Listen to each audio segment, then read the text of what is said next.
Hi guys, being a camera review channel, I review a lot of cameras. Here's a Nikon, here's a new Panasonic S5 II, got some Fuji, got some Canon. I love all of the camera systems, but when it comes to my own personal work, when I have to choose the cameras to go do my shooting, what do I choose? I choose Sony. Sony is the main driver that I use on a daily basis, and I am here to tell you why. It's because they pay me a boatload of money. They don't. Nobody ever pays me money for anything, nor should they. I'm pretty useless. Let's talk about it.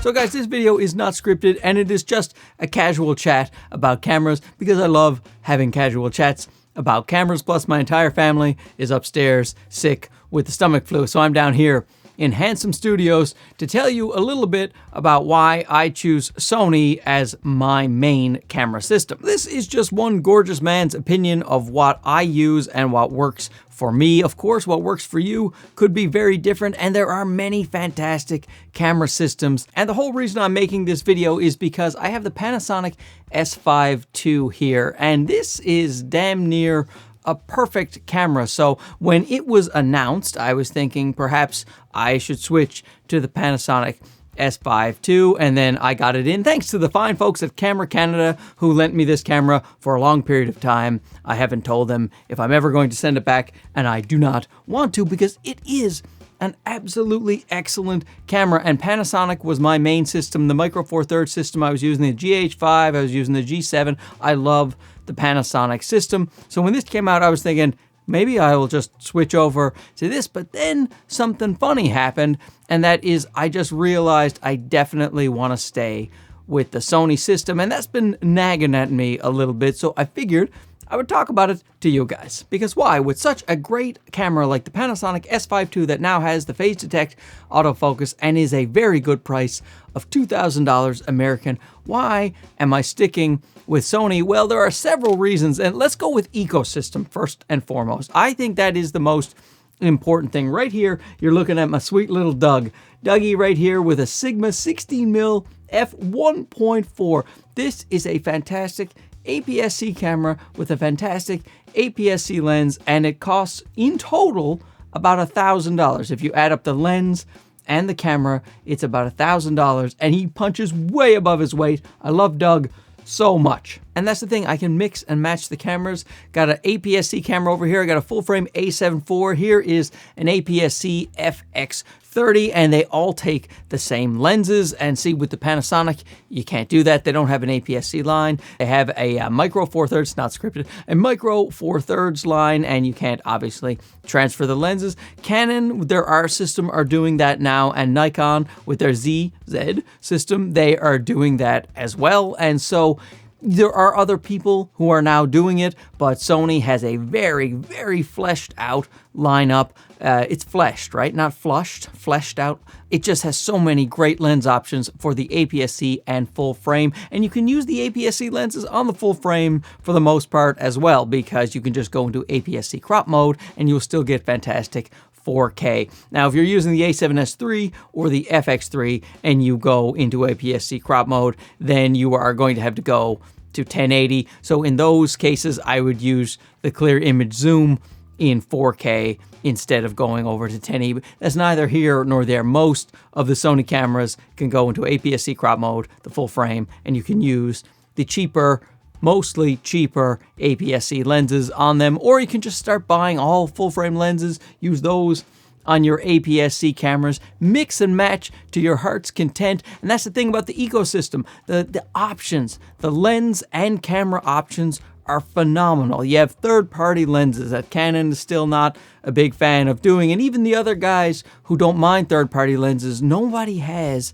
the stock of lenses that Sony has. You can buy ton of Sony lenses. You can buy a ton of Tamron, Sigma, Viltrox, Samyang. The list goes on and on. There are so many great lenses. Look, got the Sigma 16 over here. This Viltrox 13 for APS-C is absolutely phenomenal. There's all kinds of full frame third party. I have lots of Tamron. I have lots of Sigma. I love all of the lens selection. And of course, what you're looking at right here is a 24mm G Master. You can go get absolutely fantastic cream of the crop lenses, but you can also get some very budget friendly lenses, and you can do that with the cameras as well. You can get Sony A1s, or you can get little ZV-E10s, or you can get A6400s, or their RXO series, which is like their action cam line. Whatever you're looking for, you're going to be able to find. You know? And because Sony lets you use all of the same color profiles, they throw the kitchen sink into all of the cameras. It is much easier to match them because some of them are 10-bit and some of them are 8-bit, so that does cause some discrepancy at times, but at least they give you the options of all of the picture profiles in all of the cameras, with the exception of S-Cinetone, which I don't use anyway. But you go picture profile, 1 through 10. If you want to match little Dougie over here to my A7 IV, then you can do that. No problem. Match the ZV-1, the ZV-1F, the RXO. The possibilities are almost endless. And that's what I mean about the ecosystem. Whatever you are looking for in whatever price range you want, you can find it with the Sony. And that's why, so as you grow and develop, get multiple camera setups, it's an easier system to get into because all of the things are available to you now. And of course, another big point for Sony is the autofocus. People have been talking a lot about how the Panasonic S5 II may have caught up to Sony's autofocus, and it is great autofocus. I really do love it, but that's the thing, caught up. And it is just this one camera in Panasonic's lineup, where Sony, everything has great autofocus. You pick up a little APS-C camera, it's going to work great. You pick up your full frame, it's going to work great. And it's been that way for years now. And I got to tell you, as somebody who's making videos on a daily basis, to not have to think about autofocus on any of your cameras at any time, it's just been such a great treat. A treat? Yeah, we're going with treat. Now, another company that has great autofocus is Canon, but Canon doesn't have some of the other things that I'm looking for, like that fantastic lens ecosystem and also full-size HDMI ports. I love how a lot of the Sonys now are having full-size HDMI ports, and I think that is really great. And something else that the Sonys have that the Canon doesn't have that I think is a really big benefit is gyro stabilization. So the Sony cameras, the new ones, the ZV-E10 as well, they include the gyroscopic data. It is recorded on the file, and you can run that through Catalyst Browse, which is a free program, or you can upgrade to the paid Catalyst Prepare, and you can run it through that, and then your footage comes out like it was on a gimbal, and that has actually saved me on numerous occasions. I will think I've done everything right, and I screwed up my gimbal settings, or something happened, and my footage is all shaky and unusable, and then I remember, oh yeah, it has the gyroscopic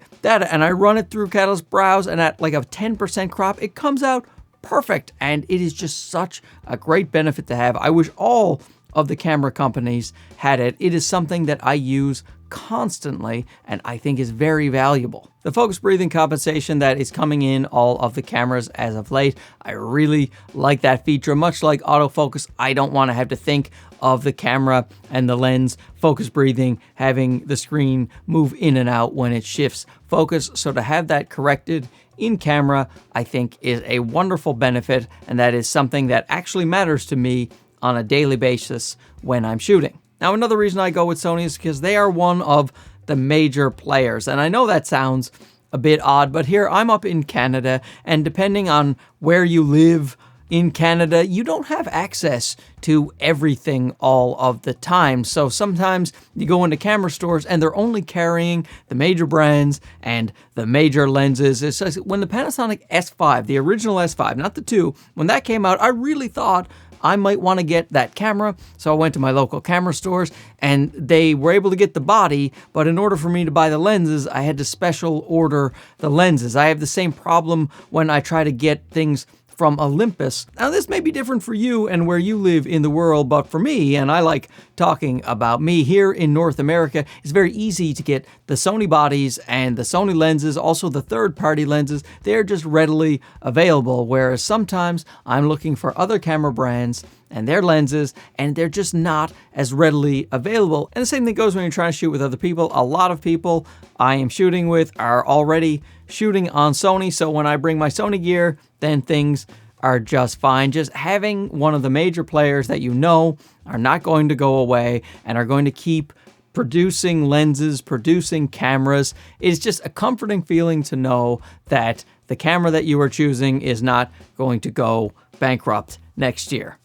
Does that make sense? And lastly, at some point, you just have to pick a system. Here at Camera Crisis, it's always a crisis about what type of camera I should buy. I want to own them all for some ridiculous reason. I just really like cameras, but it doesn't make any sense to try to buy all of the brands and all of the lenses. So you do have to focus, and you can make them all work. If you like Nikon or Nikon, as they say in Europe, is that what they say? If you like Nikon, if you like Olympus or Panasonic or Canon, Pentax, it doesn't matter. You can make it work. I believe in you. I think you are smart enough and you are good enough to make any of the camera systems work fantastically for you. But as I build my lens collection and my camera bodies, I just realized that Sony offers me more for what I am currently looking for. I do a lot of hybrid shooting, and like this A7 IV, honestly, if I stripped away every other camera and they said you can only have one camera in the whole world, I would take this one, the A7 IV, regardless of price. It just does exactly